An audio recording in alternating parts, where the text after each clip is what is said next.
Hey everybody, Adrian here, and I can't believe it, but 2016 is almost over. Another year come and nearly gone. So it is that time, my favorite video to make.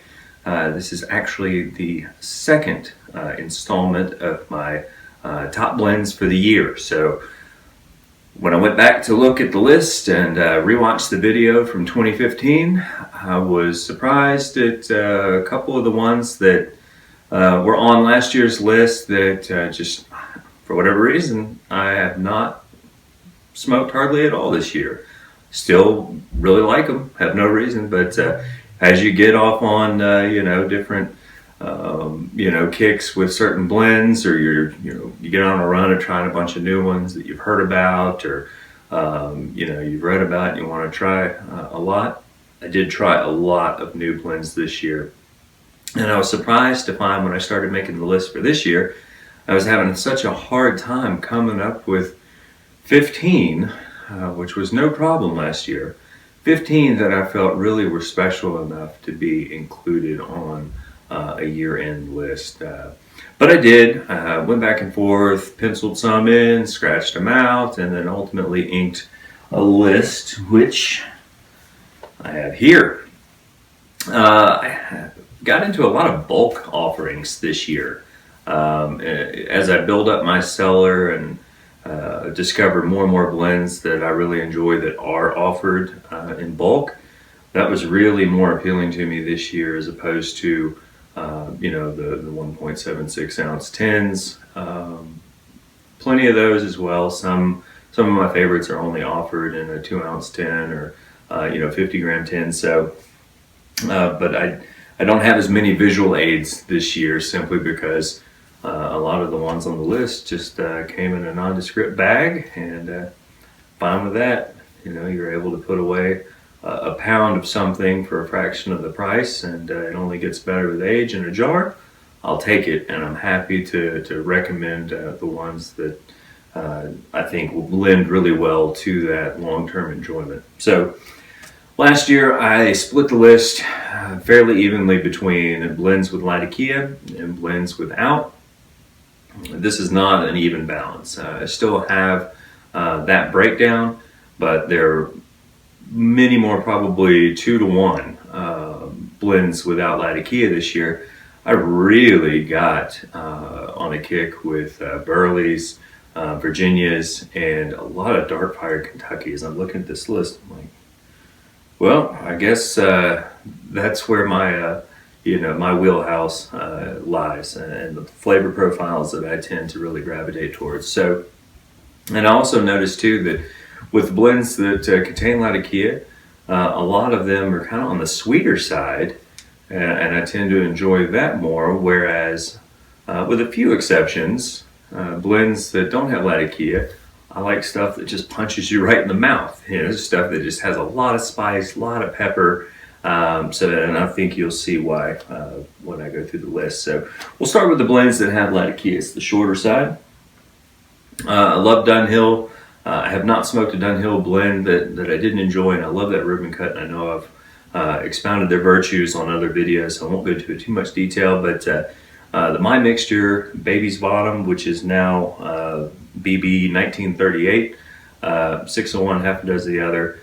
It's an excellent, slightly oriental forward blend that I smoke interchangeably with one of my all-time favorites, which is Dunhill London Mixture. That's a fantastic one. Slight sweetness to it with those orientals. And Bengal Slices, the recreation. I did do a video on this one, and I think they did a fantastic job of this. I believe it's Pennsylvania Tobacco Company, something close to that, in guidance and blending help with Russ Roulette. I think they really just knocked it out of the park with Bengal Slices. And before that, a close emulation had been Russ Roulette's Hearth and Home's Fusler's Ration. I think those are interchangeable, honestly. If I can't get Bengal Slices, I'm thrilled with Fusler's Ration, and vice versa. So I think you could go either way, and if there's a big price difference, if one's on sale, I would definitely err on the side of saving a little bit of money, and I think you'd be just happy either way. This is one that I contemplated not putting on the list because it's tougher to get than some of the other blends. It's not impossible. I do see it fairly commonly. It's one of those ones put out by Germain that it does come up a few times a year. Orango is the distributor for Germain into the U.S., so brick and mortars and some of the online shops that do have a relationship with Orango Cigar, they will get their shipment of Germain and of course Esoterica by Germain, and those sell out pretty fast. But I've had more luck getting this one than some of the others, so I will put it on the list because I love it. I think it's fantastic, and that is the latest iteration of Balkan Sobrani. Fantastic.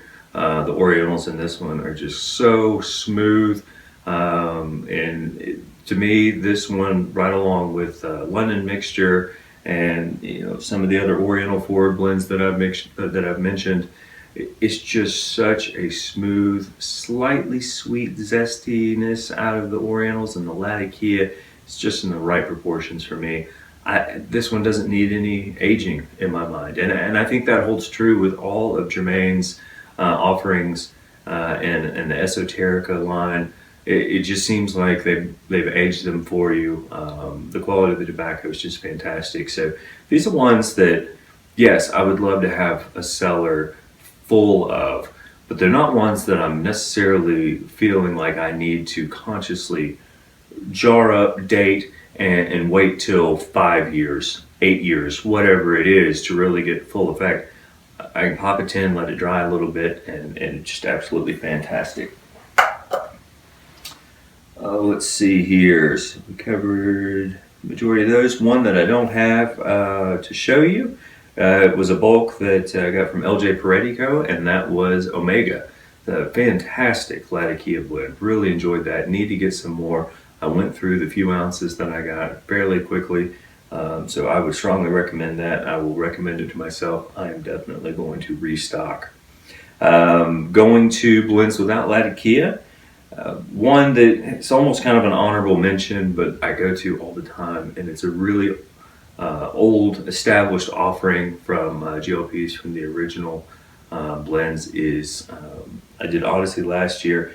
This one was Cumberland, which has some Dark Fire Kentucky in it.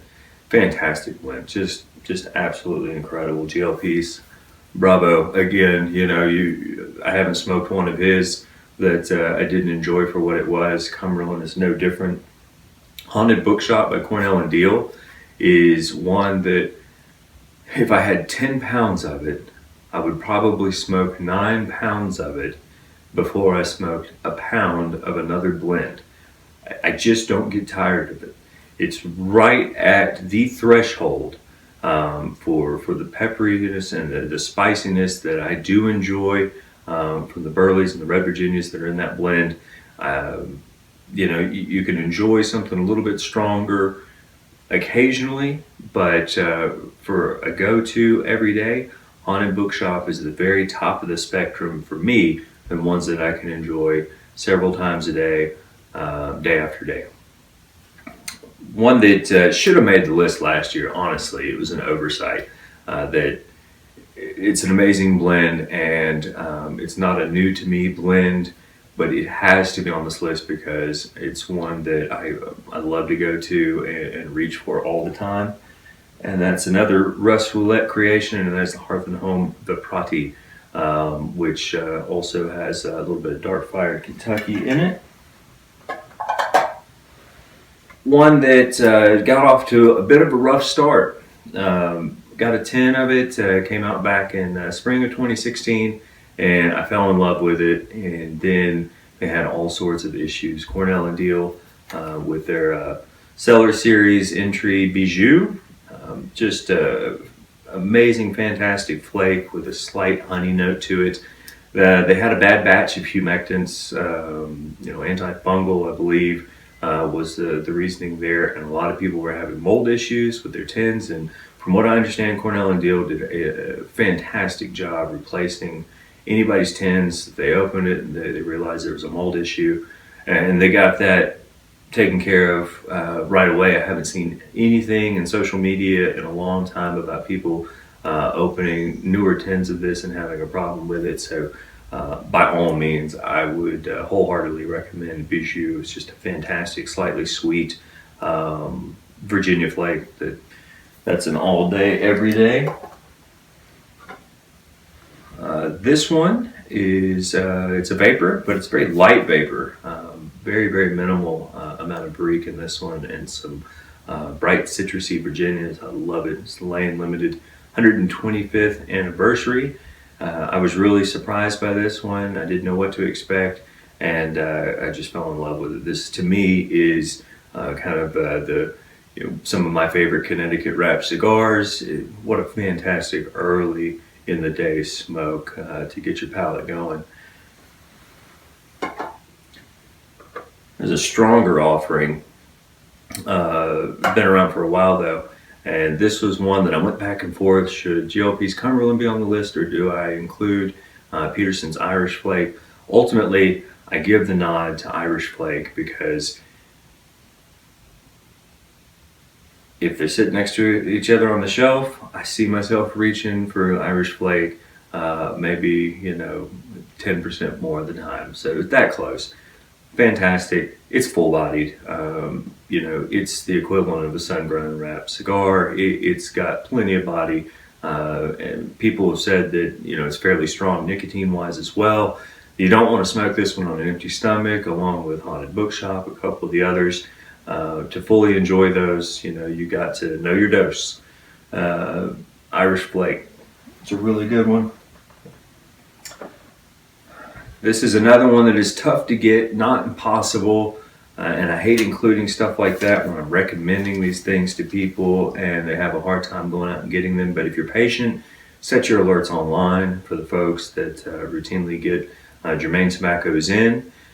I think Penzance is really good, and I'd be happy to smoke it anytime, although I prefer Margate a little bit when it comes to their Latakia offerings. I think Dorchester, Dunbar, their vapors, fantastic. Woodbridge, incredible. But my favorite, the one that has really blown me away, has been Tilbury, which is just a straight Virginia. It's several different Virginias blended together, but I think if you take a really good quality Virginia and age it, for 5 to 10 years in a jar, which someday that's what I'm working towards with my cellar.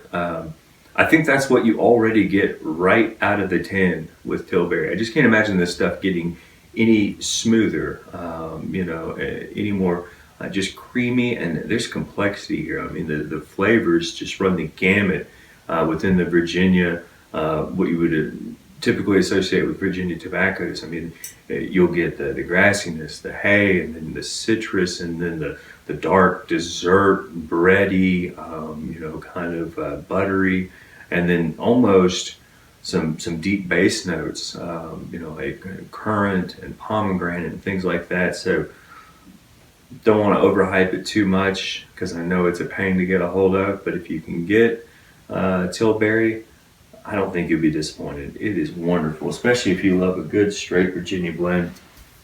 One with Dark Fire Kentucky that I really enjoy, GLP's Triple Play. This to me is just an absolute fantastic blend, and I love the preparation of taking that plug and slicing off a chunk of it. Oh my goodness. Double take on that one. But the leaf, and I don't know if that will focus or not, but I could handle having plenty of that in my cellar, and I would be very happy. But that has Dark Fire Kentucky in it as well. Another bulk offering with Dark Fire Kentucky is the HH Old Dark Fire by McBaron. Love that stuff. Absolutely fantastic. Here's one that is extremely inexpensive and very readily available. Hopefully that'll balance out the Tilbury and the Balkan Sobrani on my list here is Daughters in Ryan. Their Rinpoche, they have 3 variations within the Rinpoche. The SJ for St. James Perique, is just outstanding. Smoke it in a cob. Tell me you don't like it. It's that good. I love that stuff. And you can get a pound for under $30. So hard to go wrong. And let's see, I know we've got my number one here without Latakia. I want to make sure I didn't miss any like I did last year and had to come back and add the 15th to my top 15. All right, I think we got it covered. The blend, or I guess the tobacco, I should say, that I went to more often than any other this year was a Bulk by McClellan, and I love their Virginias. I mean, 5100 Red Cake, I love smoking it straight. I love blending with it, and they just knock Virginias out of the park in my mind. Their Bulk 2010 Classic Virginia Flake is the perfect Virginia flake for me. And I know everybody's palate differs a little bit, so it may not be the case for everybody, but it's been around for a really long time for a reason. And if your shop has it available and you can get an ounce or try a bowl even, let it dry out just a little bit. I fully rub it out, and it covers everything I want in a Virginia flake at a fraction of the cost of 10 offerings from McClellan and others. The 2010 Classic Virginia Flake, my number one go-to 2016. Can't recommend it enough. And I hope those are some picks that some of you guys agree with. And as you know, just like last year, I look forward to seeing how this list progresses and changes for next year. And in 2017, I hope we all enjoy our pipes. I hope you have a great day. Thanks.